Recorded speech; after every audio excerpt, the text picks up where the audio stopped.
Patricia DeGenarro is joining us via Skype from the U.S. state of Virginia. She's a senior fellow at the World Policy Institute and an adjunct professor at New York University. Welcome to the show, Patricia.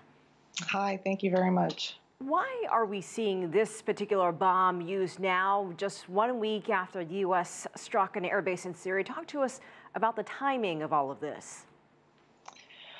Well, I think, the timing of this is kind of ironic, I guess I would say, or probably definitely a message for North Korea.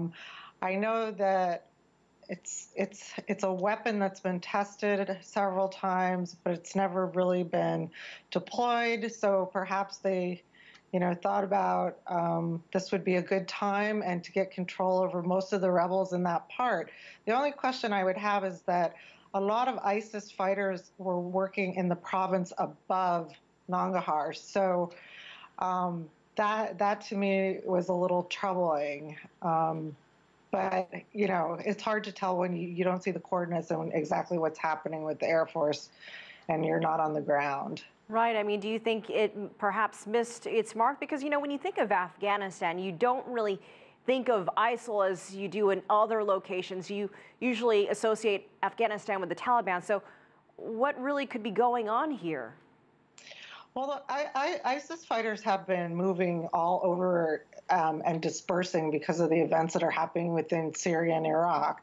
Now, they've been in Afghanistan. They've been working back and forth with some Afghan foreign fighters in Syria as well. Afghans have been in supporting Al-Qaeda. So they are definitely probably there for the same reason the Taliban was in that area. It's remote, it's easy to hide, it's a place to restabilize and regroup. But there have been a lot of reports that they have been trying to take people away from the Taliban and succeeding, and also infiltrating or basically, imposing and bringing on child recruits, which is very, very concerning. You mentioned that this could be a message to the DPRK by the United States. What does it send to the greater international community? And does this mean that we could see another one dropped again, perhaps somewhere else? I mean, this is pretty unprecedented with this specific bomb. Yeah, well, I'd like to see the international community take a deep breath, get together and sit down and start talking about this. We have people fighting, from several different countries in the Middle East. We have, these massive airstrikes going on without really much national security support within Washington or planning.